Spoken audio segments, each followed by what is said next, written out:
Why, hello there YouTube and welcome to a random review. I am Random Ross and today I'll review Tron Aries.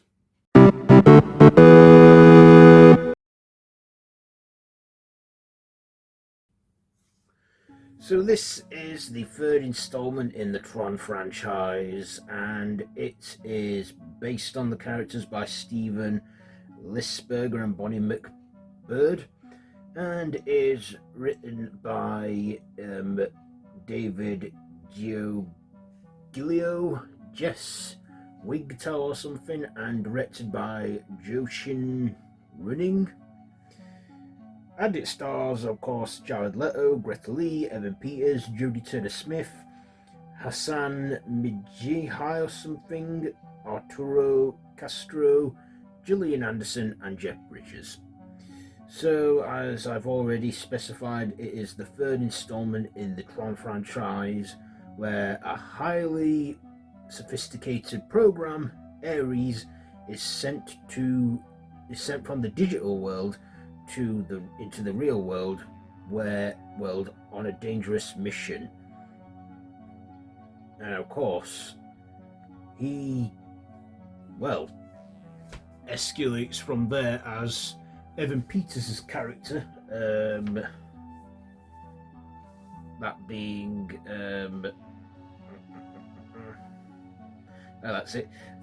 Julian Dillinger, the grandson of David Warner's character from the first movie, wants to sell this program to armies and stuff, and Aries of course becomes a lot more self-aware and basically fights back. And of course the Aries and all his program and that, now led by Athena, as he's seen as a traitor, all fighting that in the real world. And of course, we're left with an end credit scene that teases a possible maybe fourth one, which I don't know if we'll get. If we do, will it take a year? Will it take 10 years? I don't know. But yeah, there is a mid-credit scene in there. So what did I like about this? Well, this had a solid cast. Jared Leto. You see, Jared Leto, I've always thought of him as a bland actor and not very entertaining, but in this one his blandness kind of works in his favour, as he's the title character Aries. So I guess he was okay in this. I also thought Evan Peters was a bit of an annoying villain in this. Not saying he's a bad actor, but you know, when he plays an antagonistic role, he tends to either be wacky and kind of likable or wacky and unlikable. We see Greta Lee in this as well, who tries to find the work of Kevin Flynn.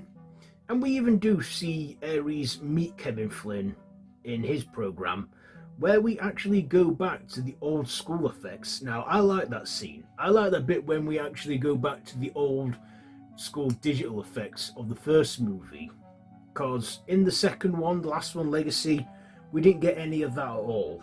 But this one, yeah, we did. We went back to those old school effects, which I did like. Jeff Bridges' role as Kevin Flynn is very brief, and yeah, we see that. I also thought the effects were okay, you know, standards, well, basically a lot more improved than the last one. But I will say that this one doesn't really have much to do with Tron. I'd say that this is its own standalone story within the Tron universe, with a few legacy characters from like the first one, like the Dillinger family. But yeah, Tron is not in this at all. Or maybe he was, maybe I missed something, I don't know.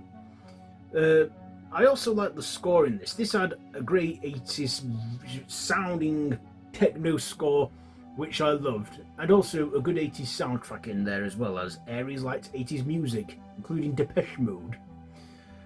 But this film was on a bit too long. I think 2 hours for a movie like this is too long.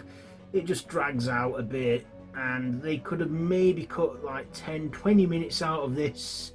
I just feel it didn't need to be a full 2-hour movie. These films, you know, I think just 2 hours just feels too long for me, and I get bored and I start to feel, you know, sleepy. At one bit I had to get my phone out to try and keep my mind awake so I could keep watching this movie, and I really don't like when a film does that with me. It makes me feel sleepy and I have to get my phone out to, keep my eyes on something and that. And that's what this film did for me in the middle act. But once it got going again in the final act with, Kevin Flynn and the classic visuals, that hooks me back in. But the middle act just, But other than that, I thought Tron Aries was a decent one. And yeah, will we get a fourth movie? I don't know. I guess it depends on how well this one does or how well it's been doing. And if we do, will it take 28 years? Will it take 15 years? Because don't forget, the first movie came out in 1982, then the second one in 2010. So, 28 years between the first two and then 15 years between the last one and this one. It's a franchise that's expanded 40 years and only had 3 movies. But in a way, I'm glad they haven't made more of these, because sometimes when they make a franchise, they can just push it out until it becomes a cash cow, and they're making sequels for the sake of it. And that's what they've not done with Tron just yet. But, I feel that there was some story to it as well still. There was some story to it. We still got callbacks and that. But yeah, Tron Aries, I would definitely say it is the weaker one of the 3. But it was okay. Jared Leto did good with what he was given. So, ratings, I will give Tron Aries I think I'll give this one a 2.5 out of 5. 2.5 out of 5 for Tron Aries. So, it's not bad, but I'm a bit split between it. So, there you go. There is my review for that one. Have you seen it? Let me know what you think down below in the comments. If you like this video, be sure to give it a big thumbs up. Share with your friends, and feel free to subscribe to the channel if you haven't already, and to hit that notification bell. All of my social media links are linked down below in the description, so you can check all that out. So yeah, I'll be seeing you soon, and until next time, I bid you all a goodbye, friends, goodbye.